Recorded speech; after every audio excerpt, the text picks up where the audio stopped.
Welcome to Big Little Stories. I'm Ivy Sharmetz.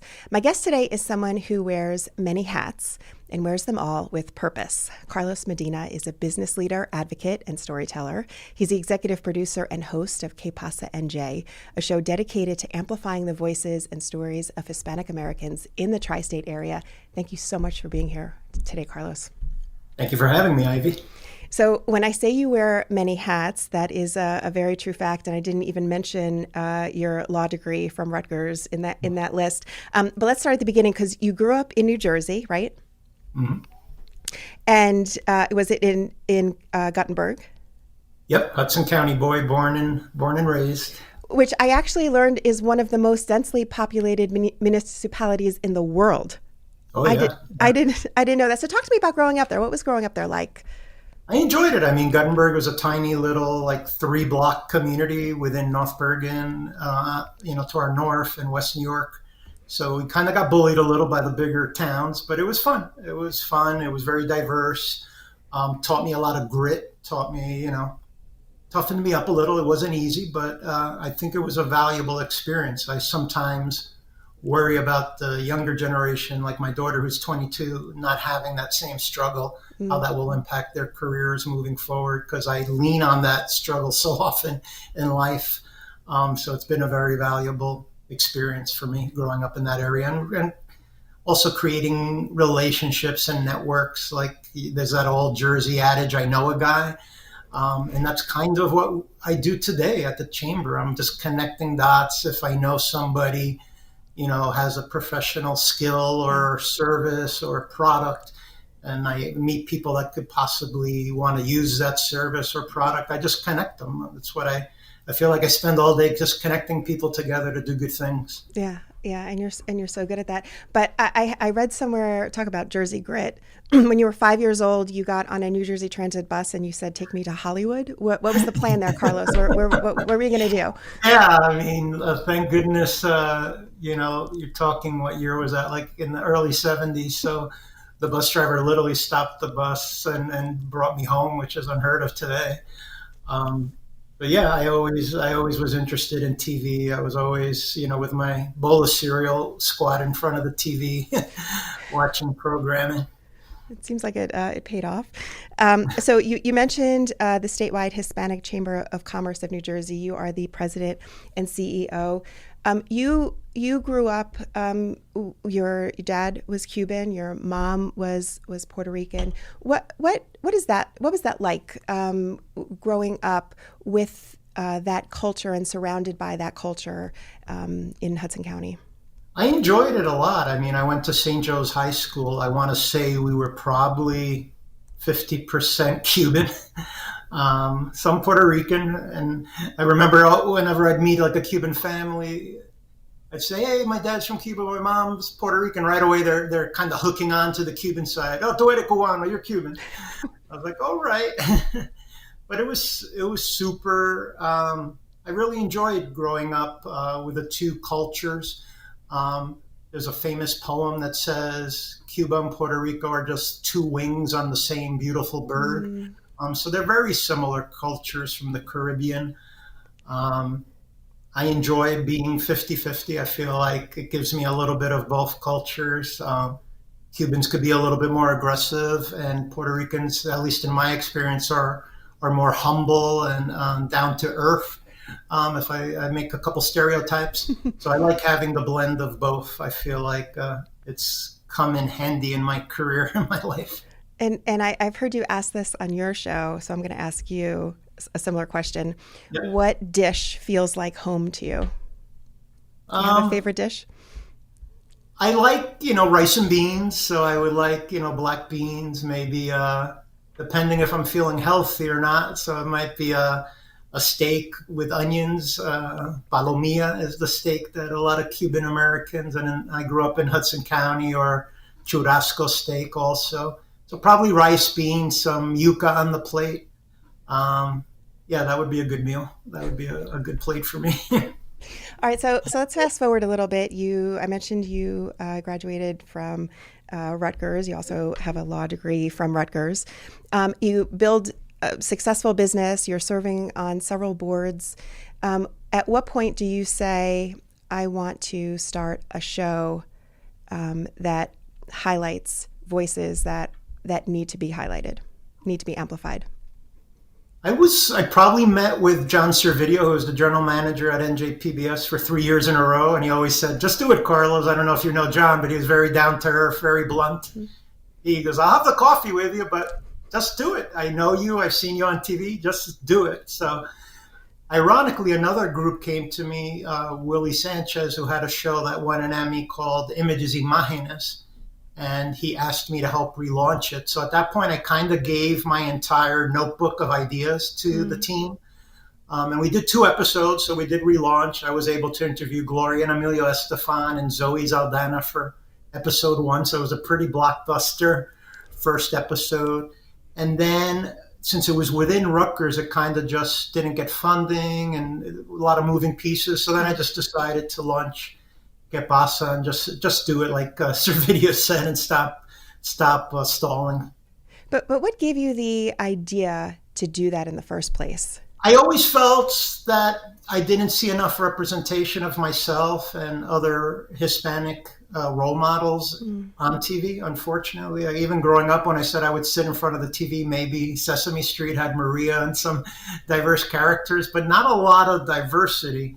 So I feel like, as like you said, I'm wearing a lot of hats. When I'm wearing my chamber hat and I'm talking to young people, that seems to have always been a comment that they would make, very casually, of not seeing representation or people doing things that they either thought they couldn't achieve.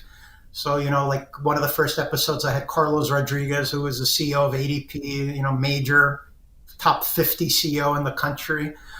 So I think just people seeing that, knowing they could reach those levels, they could make it on Broadway and Hollywood and sports and business or government, whatever it might be. But I think it's important just to show the diversity of the Hispanic community in the tri-state area and their allies. I've had non-Hispanic individuals on, Mayor Fulop, Mayor Ross Baraka, college presidents, things of that nature. Just people that are allies that believe in working together and driving success and driving the economy collaboratively. And the interviews on your show, I have to say, when I was starting this show, I spent many years behind the camera and then, left journalism to do some consulting work. But when I decided to do this show, your tone was something that I appreciated very much, and because it's very conversational and it's very authentic. And so to me, that says you must have always had this natural curiosity to learn about people. Is that true? Did you always see yourself as someone who's a storyteller? My dad is famous for being a great talker and storyteller. Mm-hmm. He worked 38 years at the New York Times, so he has so many, great stories that he would share. So I inherited some of that, but I love people. I love getting to know people.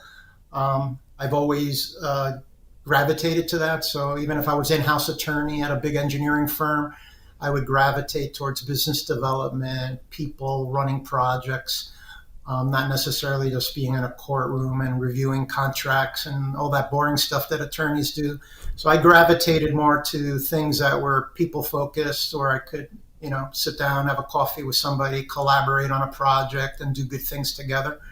That collaborative experiment and, is very fun to me and exciting to work on new exciting projects with people that look at it from different perspectives and bring different skill sets to the table. So I enjoy that process.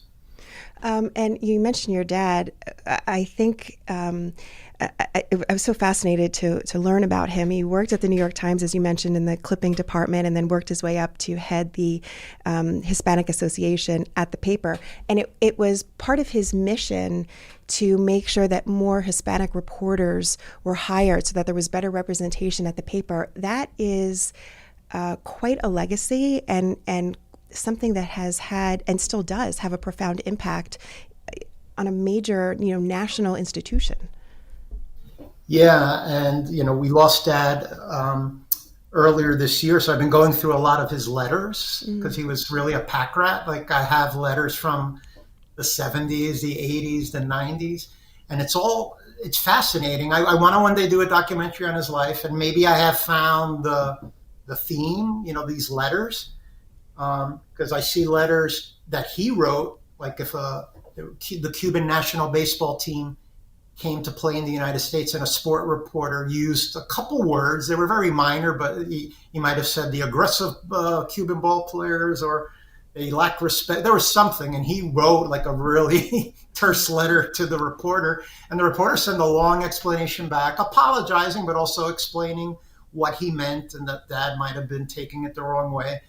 But I mean, I found letters from Cesar Chavez. He was helping him raise money for the Farm Workers Union. Al Sharpton, who he helped with a research project when nobody knew who Al Sharpton was and nobody wanted to give him any help. And Dad assigned a couple of his managers to get him all the research that he needed for, the project or the book that he was working on.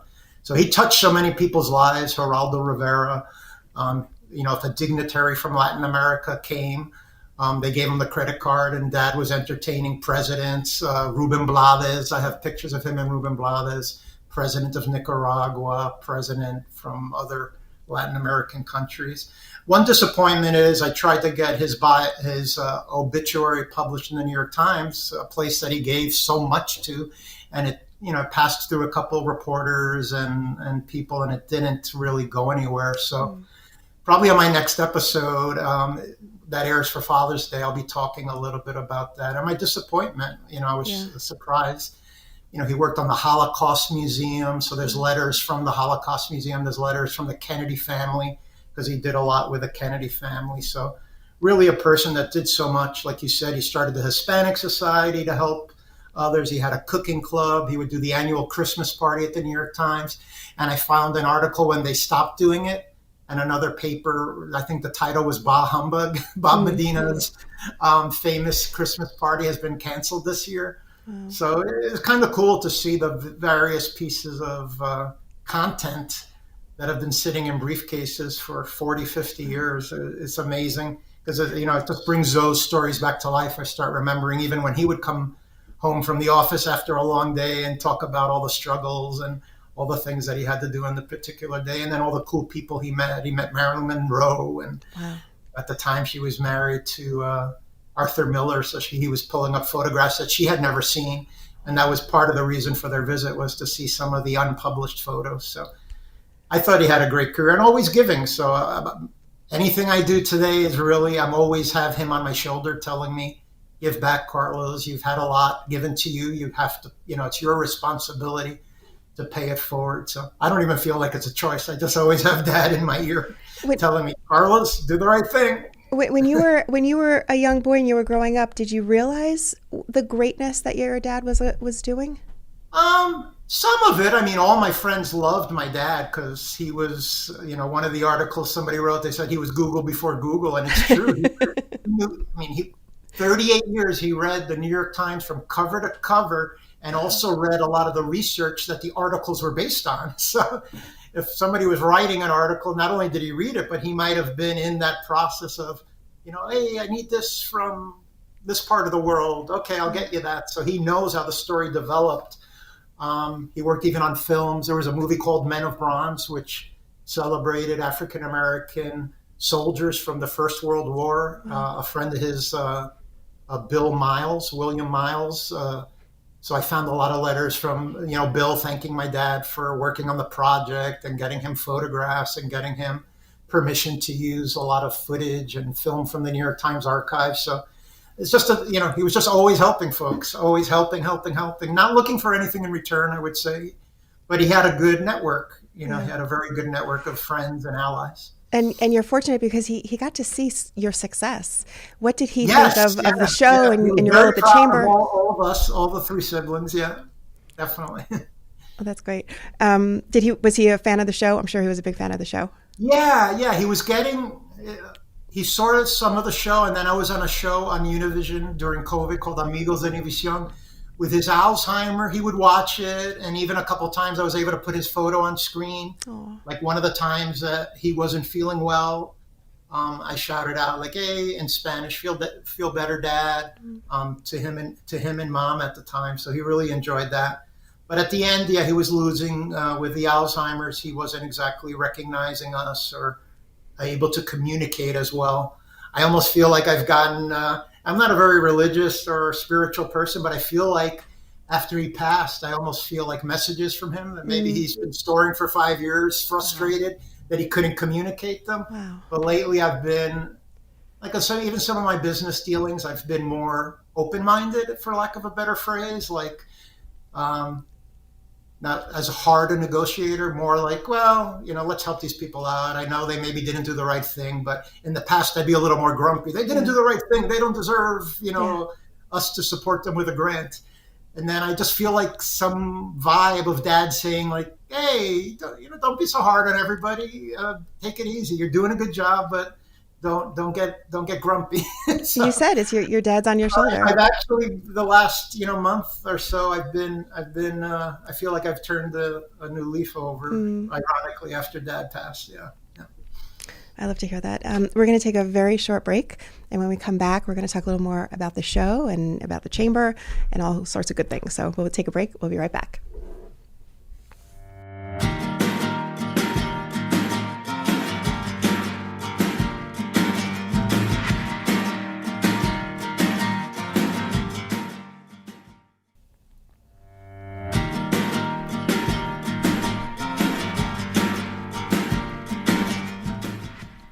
Carlos, we're talking about K Pasa and Jay, the show that you do on PBS, and it's interesting to me because I feel like we have so many places now to consume content, and so many people creating content, and yet it seems, at least sometimes, that you still have to search for meaningful content sometimes, and the content that's amplifying voices that don't always get heard. Why do you think that is? It's been a struggle with media and even placement of my show. I feel like, when I'm wearing my chamber hat and I'm being, if I'm somewhere on stage talking with other sponsors and talking to business leaders, one of my stump speeches is, as Hispanics, we contribute so much to the economy, especially here in New Jersey. I just want to have some sort of numbers that match our contribution. So if we're 20% of the population, I'd love for us to be 20% of board of directors, 20% of C-suite, 20% of a company's procurement, and 20% of the stories, which we're sadly very behind on. If I look at any TV station, if there's 1% diverse programming, that's probably a lot. So it's a struggle to get those diverse stories out there. I see progress, little steps, and it's one of the questions I ask guests. And one of the common theme, and it doesn't always make it on camera, but a lot of the guests, and I'm talking, people that have won awards on Broadway and actors, their advice is today we have to start creating our own content and our own projects because the way we consume content, like you said, is so different. So it's not like it was 10 years ago, 5 years ago. The industry's rapidly changing. So I'm always talking to folks about even this content. I appear on PBS 9 episodes, but I have people like, I'd love to hear things weekly. Would you consider a podcast? Would you consider more content? So I'm working on that to try to get more content out there.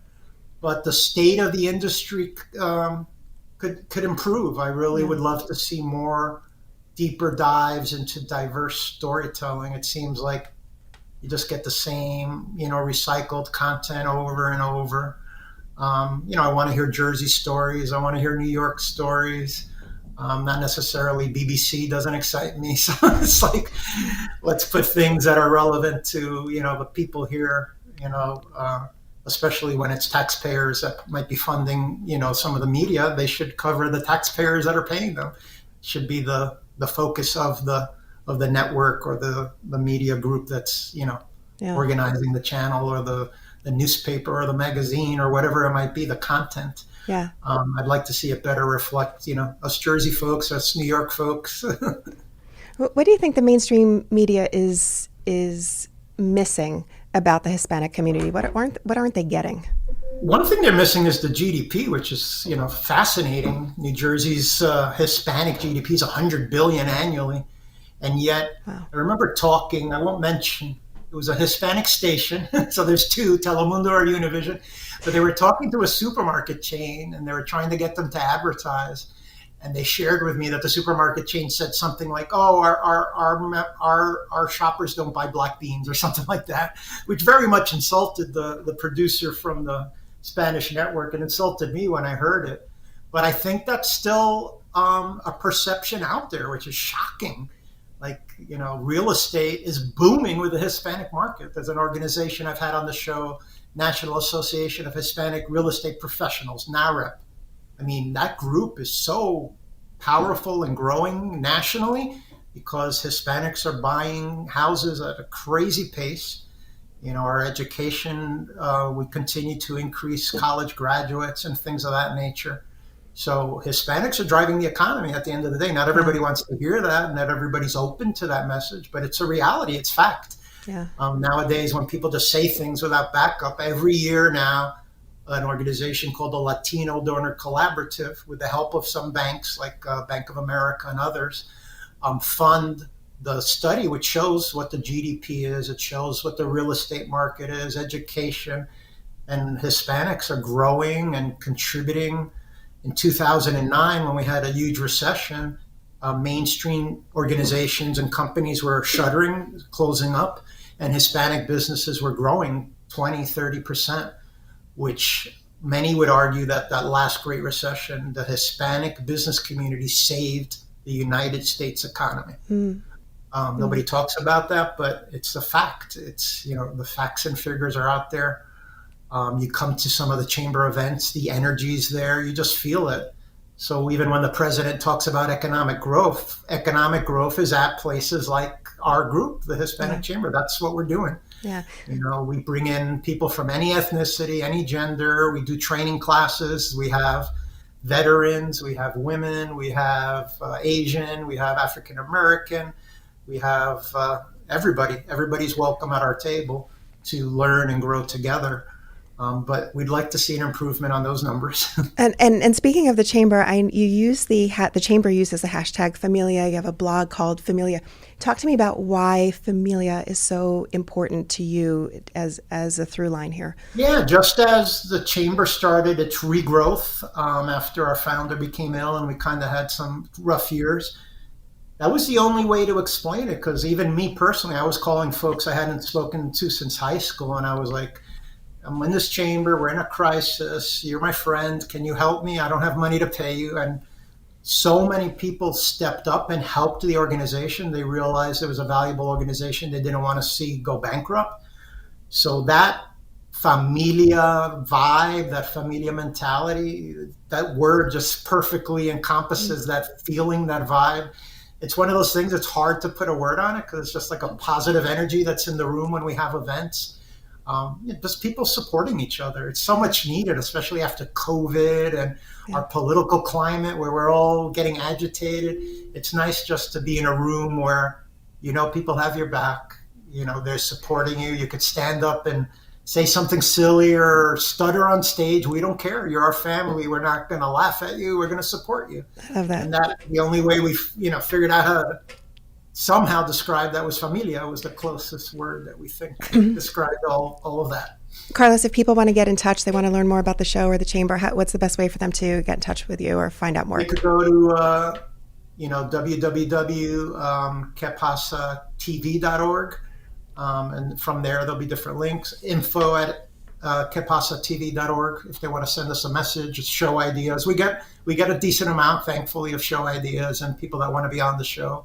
But anybody that wants to reach out, I'd love to hear from viewers that watch the show. We end each of these shows with something we call 3 big little questions. We do it rapid fire. You ready? Okay. All right. How do you get yourself out of a bad mood? That's tough because are you ever in a bad mood? Earlier, I do get grumpy with folks. Okay. Just resetting, almost not a true meditation, but just sitting down and breathing. I like to breathe a lot or go to the gym and exercise. But exercise, breathing. And what is your go-to karaoke song? Karaoke song. I don't know if I've ever even done a karaoke. I'm embarrassed to say I maybe did one. So I'll say Living on a Prayer probably is a good one. I like Love that. Love it. And what's one of your favorite spots in New Jersey? spots. Yeah, favorite place, favorite anything, favorite place to go to in New Jersey. It could be a restaurant, a Yeah, park. I like Son Cubano. I My love that friend place. Alex Duran is one of the owners. Hmm. I like it. It has beautiful views. Talk about vibes, like you can't beat the vibe there. That's like an Yeah, elegant, sexy vibe that's always there, and the yeah. food is good. And But yeah, I like the Son best Cubano. coffee I've ever had is at San Cubano, I think. Oh, that's Yeah. good to know. That's good Yes. to know. Yeah. Carlos, thank you so much for spending time and taking the time to talk to me today. I appreciate it. I appreciate all of the great work you're doing. Thank you for inspiring me to do this show too. So I appreciate it. And I hope I talk to you again very soon. Great. Thanks, Ivy. Thank you. And that'll do it for this week's Big Little Stories. I'm Ivy Sharmitz. Be sure to check us out on Instagram at Big Little Stories Show. I'll see you next time.